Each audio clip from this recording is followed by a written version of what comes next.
It's actually working. I took the famous turtle model, the one that Richard Dennis and William Eckhart used to turn broke beginners into millionaire traders, and I asked the question, can't I do that? What if I modernized this model and dragged it into 2026? And that is exactly what I ended up doing. It took me almost a year to recreate this model, but now I'm putting 1,000 real dollars into this and racing it against the laziest, most undefeated model in all of finance, the buy and hold strategy. Let me explain. Buy and hold, for anyone who never heard of it, you basically buy, then you hold it. That's I know it's insane, right? But it actually works. Beating this isn't going to be easy. Before we go trade the model live, let's look at the past. From 2020 to today, my model actually beat the markets in total return. But I'm not gonna stand here and pretend I beat it by like a huge margin. All of this was backtested without slippage. That's the best case scenario. And as we all know, real life doesn't really run on these best case scenarios. Now, I'm trading this on a highly liquid stock, so it's not terrible, but I'm still expecting around a 1 to 2%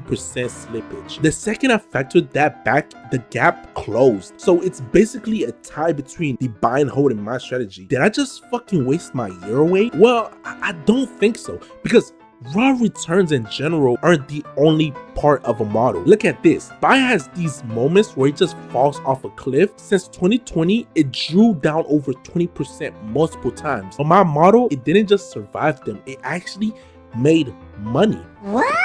But past returns don't always guarantee future returns. So the only thing left to do is take some trades and gamble my money away. Later. So I've been running this model for a little over a week now, and surprisingly, we only took a handful of trades. But before we look at them, I feel it's important to see what the market was doing during that time. Wow, that's a whole lot of chop. Since June 21st, the day I started this test, the market is up a whopping 0.1%, which actually lines up perfectly with the low number of trades my model took. See, I built my model to catch market momentum. That's why the win rate is low, but the payoff per win is high. The whole idea is you lose small a bunch of times, and then occasionally you catch those big winners that pay for it all. And logically, there's no point forcing trades when the market isn't showing any momentum. In total, my strategy is up 2.5%. So even a flat choppy market like this, mine still ended up positive. That lines up almost exactly what we saw in the backtest. Scaling in logic I built into the model helps a lot in that department. I'm also big on transparency, so every one of these trades get journaled live in my Discord. So if I'm in a trade, you actually get to see it in real time. I want to point out, I traded this entire week without manually sending a single order. The strategy traded itself. That's all thanks to Trade2Bridge. It's a website I've been slaving away on for the last few months. I think the next step is just monitoring the strategy and seeing how it progresses over time. I've also got an idea, like